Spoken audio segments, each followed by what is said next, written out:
Golden State Take. It's Golden State Take. What's going on, guys? Welcome to Golden State Take.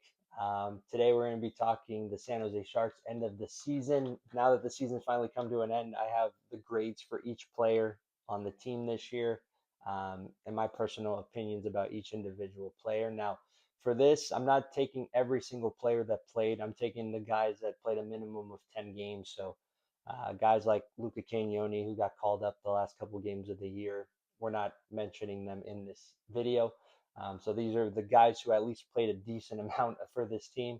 And the way I graded this was based off my expectations for these players coming into the season, what their roles were for the team, and just overall how they, if they outperformed them, if they didn't outperform them, that's how I'm grading this. I'm not necessarily just going off of what the numbers say and the stats, just from the eye test, what I saw this year, and what my expectations were. So we're gonna start with this is just the forward group for this section, and then we'll move to the defense and the goalies later.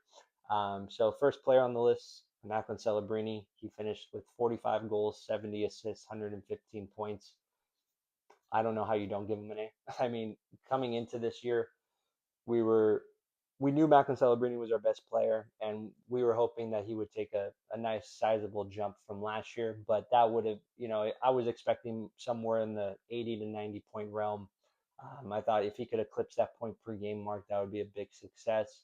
And to have over 100 points and to break the Sharks all-time record for most points in a season, obviously previously held by Thornton, for him to do that at 19 years old and to play for Team Canada, to not only make the team but to be one of the vocal points for that team, I thought was this season could not have gone any better for Macklin Celebrini, and I think he proved that he should be the captain for this team next year. I believe, even though he's still young, I believe he is fully capable of doing that, and it won't be too much for him. This is the guy you want leading your franchise for the next 15 years, and um, it's just funny how when we were looking just even a few years prior, we lose out on the draft lottery. We don't get Bedard. And, Connor Bedard at the time was the prospect everyone wanted. And then just the next year, we win the lottery, draft Macklin Celebrini. And I'm sure even Chicago Blackhawks fans would tell you that they'd rather have Macklin Celebrini than Connor Bedard. No disrespect to Bedard. It's just Celebrini is just that special. And for the San Jose Sharks to have won the lottery that one year, they needed to. Again, it's changed the trajectory of their franchise. And so Celebrini obviously gets an A for me, one of the best players in the world already, and is going to lead this team to, um, I think, multiple Stanley Cups. If as long as they do right by him and they put the right guys around him, he's got what it takes to be the best player on a championship team. I have no doubt about that. So he gets an A for me. Moving on, Will Smith, 24 goals, 35 assists, 59 points. Overall, I thought Will Smith had a solid year. He was playing really well. Then he got injured. He had a shoulder injury, missed about 13 games. And when he came back, still looked good. Needed a few games, obviously, to get back into rhythm. But Will Smith did what we expected him to do. We saw an uptick in point production from him. As far as his physicality goes and his play on the boards, not something you're typically going to expect a lot from him for. That's really just not his game at all. His game is more of just his hockey IQ and being in the right spot at the right time. So again, didn't expect that side of his game to mature a whole lot. But for what he did offensively this year, being our second best offensive player, I gave him a B. Again, I'm expecting that to continue to grow with Macklin as the years go on. But I thought he had a really good second year, and also expecting some pretty big things from him in his third season next year. Next player, I have Tyler Toffoli. Tyler Toffoli had 19 goals, 30 assists for 49 points. I think if you're just looking at the box scores and the total numbers for Tyler Toffoli, you may assume he had a good year. And although at some points throughout the season he looked all right, I think overall I was kind of disappointed with Tyler Toffoli. From the previous few years, he's had 30 goal seasons. This year he dropped to 19 goals, and I think if anyone who watches the games can see that he's lost the step for sure. Uh, So again, I don't think he wasn't a liability out there or anything, but compared to what we saw last year and what we've seen from Tyler Toffoli the last few years, you definitely saw a drop off in play from him. So, you know, again, immediately you kind of just look at his age and, you kind of anticipate that maybe he's just on the downward track in his career. Hopefully, he can come back next year and have a more productive goal scoring year because obviously that's what he came here to do. But I gave him a C overall just because, like I said, there were times where he looked all right, but definitely didn't keep up the play he had last year. So hopefully, he can come back next year and have a better season. Next player up, Alex Wenberg, 18 goals, 37 assists, 55 points. I gave Alex Wenberg an A. When we signed him, we were under the impression he'd be a good third line center for us, and we knew he was very strong defensively, was always going to be in the right positions. For him, though, his offensive ability never really was a huge factor in his play up until this year. I think this year, I mean, he had a career high in goals. Was on the power play one for this team, and so when you look at his all around game and everything he does defensively and now chipping in offensively, I gave him an A. I thought Alex Wenberg was outstanding this year, and we gave him an extension, so he'll be around for the next few years. And I think once Misa continues to grow and Wenberg can slide back into that third center role for this team, I think that's a perfect spot for him, and I think um, that was a great signing by Mike Grill. At the time, I wasn't too sure how that was going to go. It was only a 2 year deal, but it's turned out that he's been a huge addition to this team, and so I gave Alex Wenberg an A. Next player up, Colin Graff, 21 goals, 25 assists, 46 points. Colin Graff last year, I think, proved that he's an everyday NHL player. I think he earned a right to be in the starting opening night roster going into this year. But I did not expect him to have 20 goals and 46 points. When you look at what he does on the penalty kill defensively, he's a very sound player. But to now see that he's more than just that and more than just a bottom six player, and that he can produce offensively. He's never going to be the driving force to a line, or the go-to guy for a line, but there is a ton of skill there that he has, and he plays a very simple game that is effective. And so to get that out of an undrafted free agent, again, another great addition that Mike Greer and his scouting department found and has developed so far. So I think he's going to be a big part in this team, over the next few years. And so I gave him an A for this season. I thought Colin Graff was great. Next, William Eklund, 15 goals, 38 assists, 53 points. Now, this one may not be popular. I gave William Eklund a C. Um, I like William Eklund. I think he's got a lot of great parts to his game, but his scoring ability or lack thereof has been a problem. But now that the Sharks are having higher expectations and, we're in the middle of a playoff chase and the game's actually meant more, I think it became much more noticeable. William Eklund, I have one stat right here that I wanted to share. He had an 8% shooting percentage this year, which for a player like William Eklund and the amount of time or the amount of minutes he plays is terrible.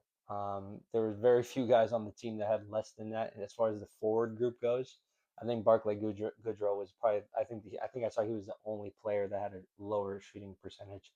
But that's something William Eklund needs to develop more in his game. And the worry is that this was his third full season in the NHL.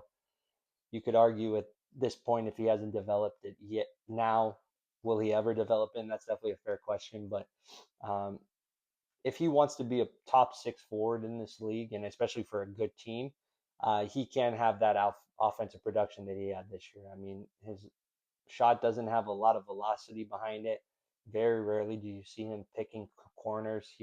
Most of the time he shoots, he's just shooting five holer in the lower, you know, bottom part of the net. And so I think goalies have, and scouts have seen that, noticed that, and are prepared for it because they seem to not have a problem stopping his shots. And so that was something I noticed a little bit last year, but this year was just another level of it.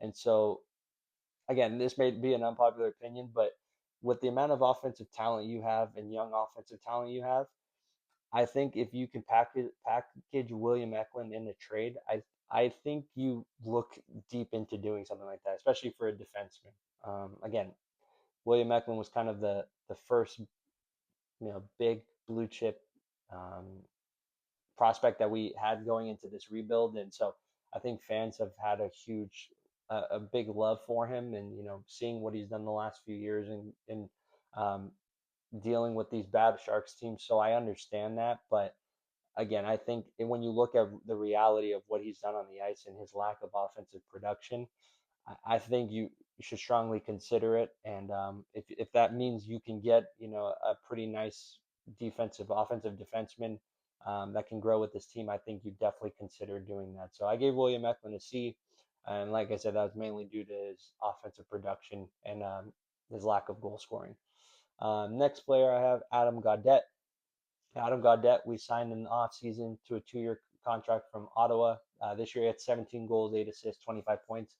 And this is kind of what I'm talking about. You look, he had 17 goals. William Eklund had 15 goals, and Adam Gaudette wasn't even really an every night player and doesn't play power play minutes on the first line or on the first power play.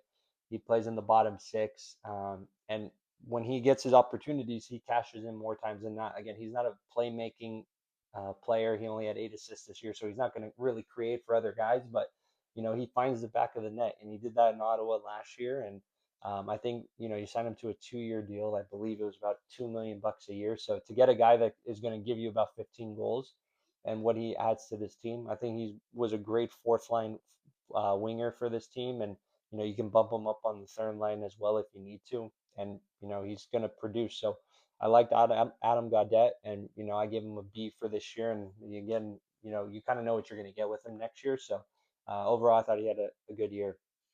Kiefer Sherwood, obviously the big trade addition in the during the trade deadline.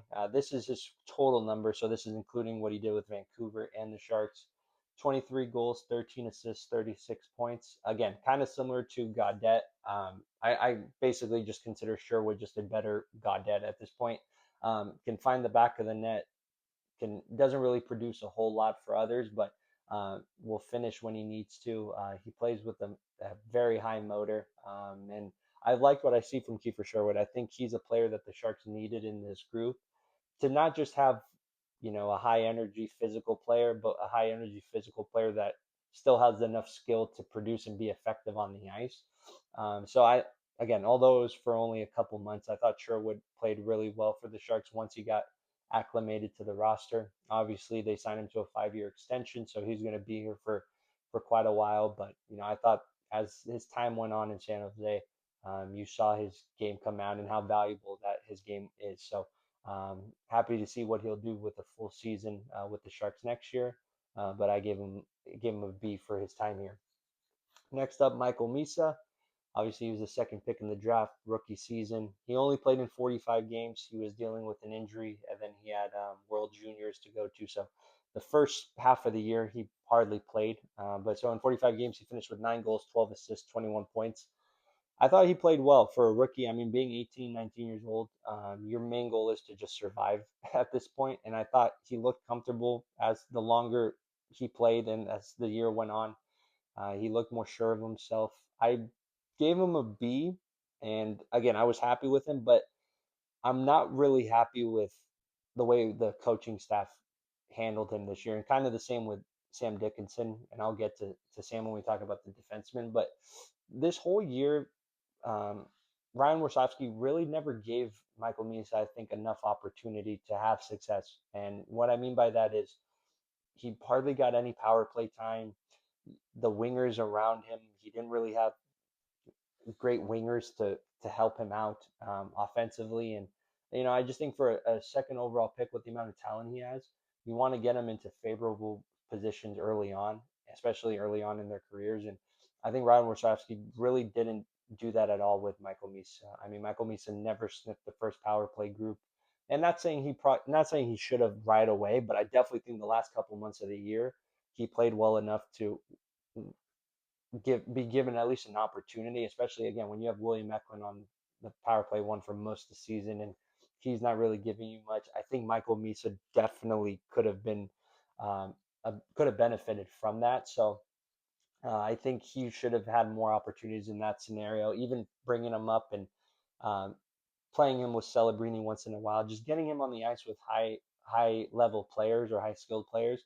I think would have done him I think that would have helped him out quite a bit. So I would have liked to see Misa be a little bit more aggressive. And again, I think that'll come with more experience on the ice. There were a lot of opportunities this year where I felt like he had the opportunities to take a shot or to shoot the puck more, and instead he opted to pass it. So I think again that's going to come with more experience. So I gave him a B, but like I said, I'm more disappointed with the coaching staff and the positions that they put him in later in the year. Otherwise, I think we could have seen even more production from him. Philip Kurashev, 7 goals, 13 assists, 20 points. I gave this a D. This is my lowest grade from the forward group. I gave it a D because he didn't really affect this team much at all. I mean, there were some instances early on in the year when they went on a bit of a run in November, December, where he was producing well. Found himself playing in um, overtimes, high level situations, playing in the top six for a little bit. But as the year went on, especially the back half of the year, once some of these prospects started coming up, he really didn't play much. And, it was a 1 year contract. Came over from Chicago. You thought maybe, he could provide some scoring from the wing department. But like I said, I wasn't very impressed with Kurashev. He's one of those forwards that needs to be an offensive producer in order for him to be out there.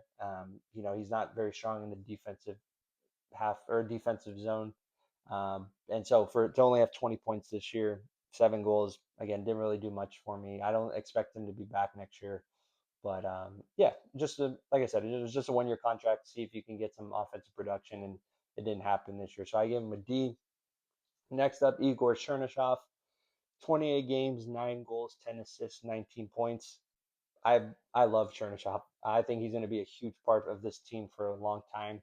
That big forward that is good on the boards, very skilled, can shoot, can set up guys. He just has a very good all around offensive game. Obviously, defensively, just like with most young guys, it's going to be a work in progress. So he definitely had some lapses in the defensive department this year, but offensively to come in, jump on the line with Celebrini and Smith, and that line is a line you could see being together for the next 10 years and having a lot of success. So I think he fits perfectly with this group, and just for how quickly he came in and really hit the ball or really just was great from the opening game that he played. So I really like Igor Chernyshov, and I gave him an A for this year, and I expect him to be on the opening night roster next year. Um, and like I said, he hit the ground running from the jump. So I'm really excited to see what he does with a full season next year. Next player up, I have Barclay Goodrow, 5 goals, 7 assists, 12 points. I gave him a C. At this point, we know what Barclay Goodrow is for the Sharks. He's a defensive fourth line winger, um, strong in the defensive zone. He's a good penalty killer. You're not going to really expect much more than that. Obviously, we know his contract, he's going to pay $3 million for 1 more year. So, they'll just eat that contract, and then most likely he'll be on his way. But again, you know what you're going to get out of Barclay Goodrow. Obviously, not the player he was a few years ago, but it is what it is. So I gave him a C just because, again, I didn't really expect too much more out of him. Next player, Zach Ostapchuk, 4 goals, 3 assists, 7 points. Now, he only had 7 points, but I gave him an A. And the reason why I gave him an A is from what I saw last year when, we traded Fabian Zetterlund for him and saw what he did with this team, the 10, 15 games he played. I thought that was a terrible trade. I couldn't fathom why we traded Fabian Zetterlund for this guy. And then this year, he became one of my favorite players. Again, offensive production isn't there yet, although I do think he's got more that he can tap into. And I think as he gets more and more comfortable playing in the NHL, I think you'll see an increase of that. What he does for you on that fourth line and the tone he sets, he's an amazing skater. He's super fast, physical. He has all the tools that you want out of a fourth line center. And when I say a fourth line center, I'm talking about a fourth line center that you can win with, that you want in the Stanley Cup playoffs. He embodies all of it, and so I think the Sharks, and I think that was the whole point of the trade. They saw that they had a lot of goal scoring wingers coming up the pipeline to fill in for Fabian Zetterlund, but one thing we were lacking was that physical center that you can play in the bottom six. And I think this year you saw that as Zach Ostapchuk. So he by far exceeded my expectations for this year. Like I said, I was very pleased with him, and so I gave him an A for this year. Next up, Pavel Regenda, 9 goals, 1 assist, 10 points. Started off with the Barracuda, came up. Yeah, when he came up, he actually was a goal scoring machine. I think he was in his first like 6 or 7 games, he had like 5 or 6 goals. And then once he started playing a little bit more, his goal production fell off. I don't really see this guy being a full time NHL player. I see him more being in between, the AHL, NHL. He can score the puck. He's shown flashes of it, but his all around game is not there. And again, as when he stopped that goal scoring production that he had earlier in the year, you saw a pretty significant fall off or drop off in his game, and eventually being scratched a lot. So I don't. Maybe if he comes back out again for the Barracuda, that'd be great. But I don't see him, sticking in this forward group for a season with the Sharks. So I gave him a C for Pavel Regenda. Next player up, Ty Dellandrea, 2 goals, 9 assists, 11 points. Now Ty Dellandrea is a little bit interesting because when the first few games this year, I actually thought he looked the best out of everyone, and in the preseason. So we traded for him last year. He didn't have a great season last year, but when I saw him in those first few games this past year, I thought that maybe we'd see a jump in his game, but that didn't last very long. He did get injured, missed a couple months due to an injury, but overall with his game, I don't really see him a lot there. I gave him a D just because again, I don't see I see a bottom six or a fourth line winger, and I am surprised we gave him a 2 year extension. Hardly any money, so if they want to get out of that, they definitely can. So I'm not worried about like the money purposes of it and like for the salary cap, but I'm just surprised they even gave him the contract considering how many wingers we have in the pipeline. But it is what it is. Like I said, I give him a D, but I don't expect Ty Dellandrea to be a vocal point in this team moving forward. I see him just being a fourth line winger, a player that gets healthy scratched fairly often, and just like I said, just a guy who's going to give you some high energy, but not really much offensive production. And then the last forward on this group, I have Ryan Reeves. So when we made the trade for Ryan Reeves, we traded Henry Thrun, a 24-year-old defenseman who uh, again wasn't great. He showed some flashes early on in his career, but it was getting to the point where it became clear Henry Thorne was not going to be a part of this team moving forward. So bringing in Ryan Reeves, it was a little bit confusing when you looked at where the team was and his age and what he's done over the past couple of years. But uh, I gave it a B, and it's not because of his on ice production. I want to make that clear. In 50 games, he had 3 goals, no assists, 3 points. But what he did off the ice, I think, for this team was huge, and I think that was a huge reason of why they've had the success they did this year. Um, all the players talk about how close this team was, and all the media talks about how close they were, and I think a huge part of that was Ryan Reeves. I think they needed that high energy, loud person in the locker room to just you know take the pressure off everyone and keep everything lighthearted. So I think what he did off the ice was actually very huge for this team. I don't expect him to be back next year. I just don't see there being enough forward spots to bring him back. He is close to 1,000 games, so for his sake, I do hope he gets that. But I don't think he'll be back. If they do bring him back again, it'll just be for like a 1 year deal, and probably just so he can get the 1,000 games, which I wouldn't really be opposed to because again, I think what he does off the ice is huge for this team. So that's going to do it for the forward groups. Next, we have the defensive group right now. So the first one, Dmitry Orlov, 3 goals, 34 assists, 37 points. I gave him a B. Dmitry Orlov was our biggest defensive signing in the offseason. He's on paper, he's our best defenseman, but that just shows how bad our defensive group is. On most teams, you ideally want Dmitry Orlov to be one of your middle six forwards or defensemen, your third or fourth defenseman on your team. I think if you have him there, you feel good about yourself.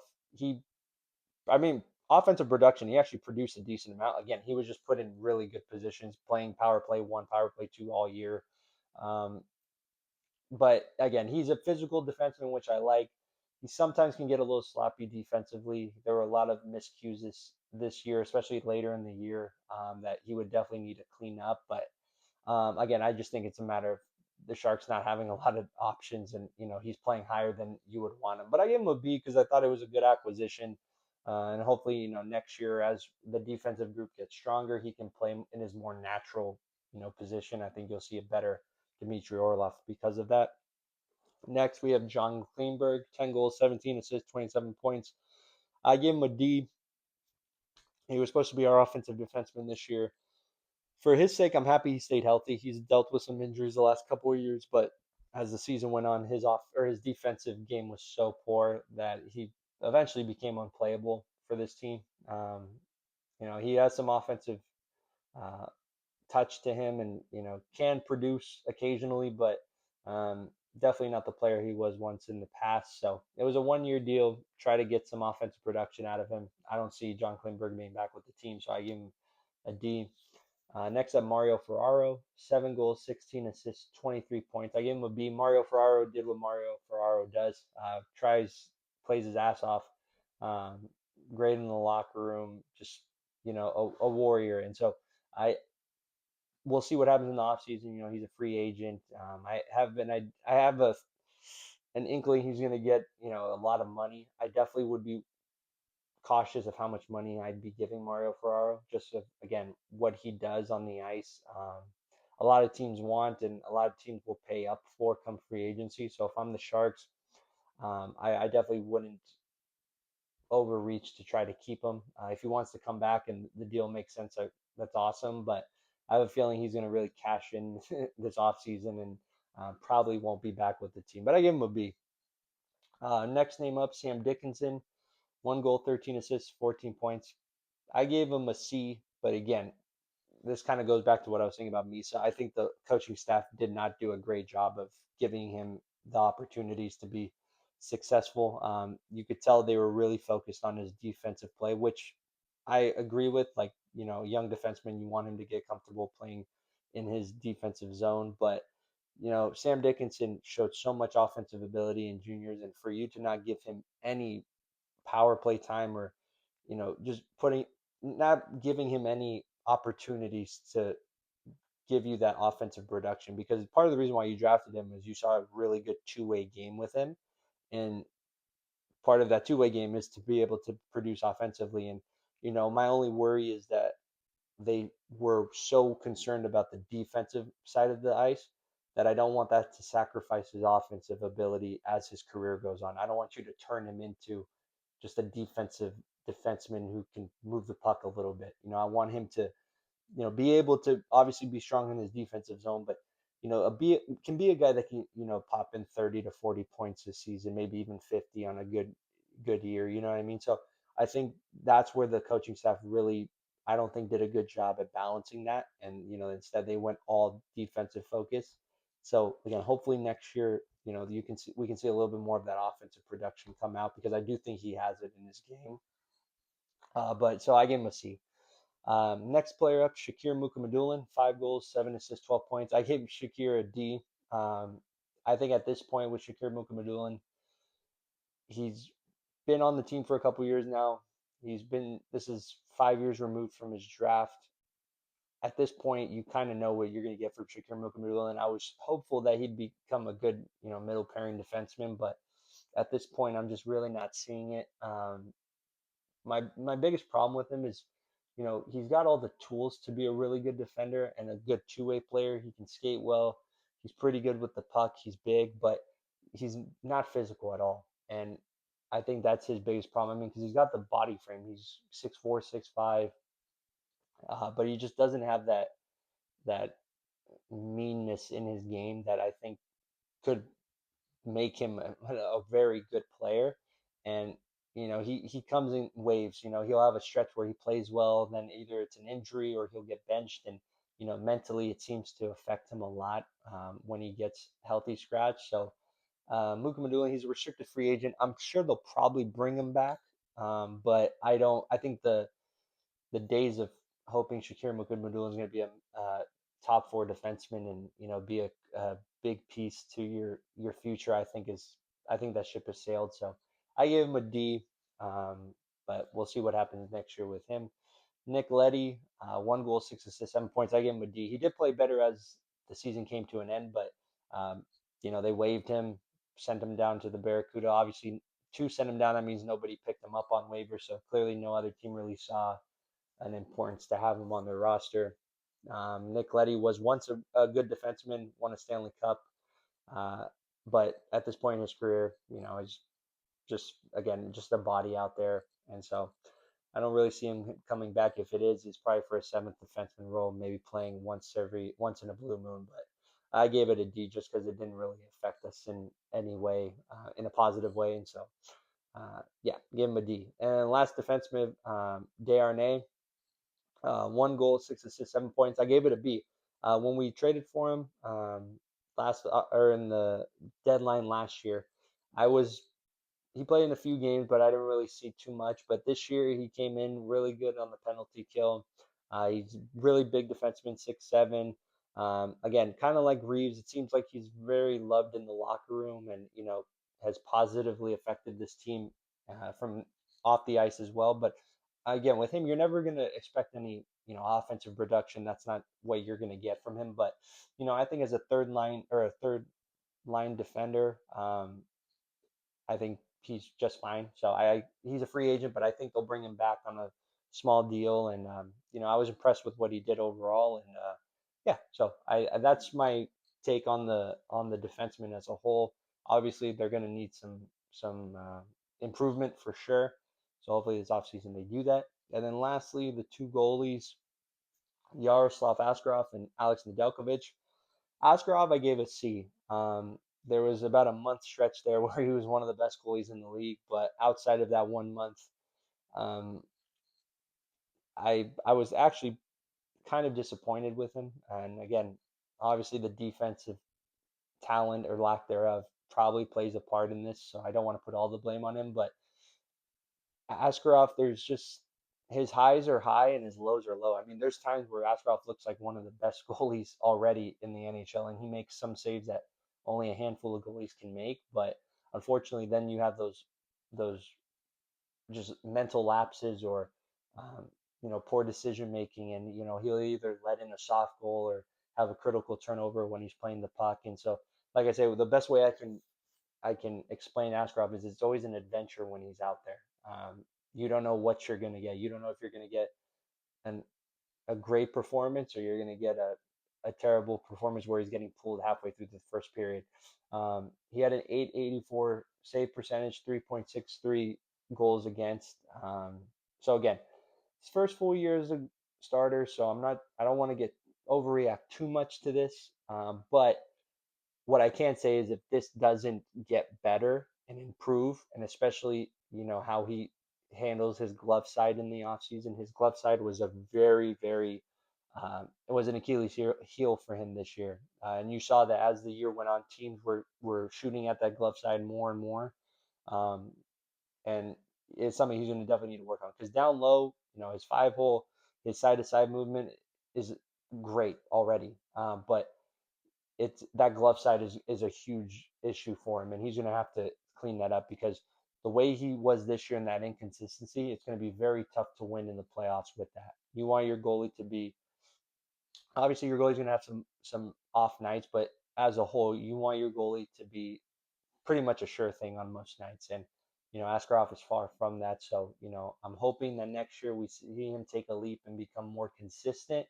because it's obvious that the talent's there, but we just got to get that consistency down. So I gave him a C. And then Alex Nedeljkovic, I gave him a B. I thought Alex Nedeljkovic was very good this year.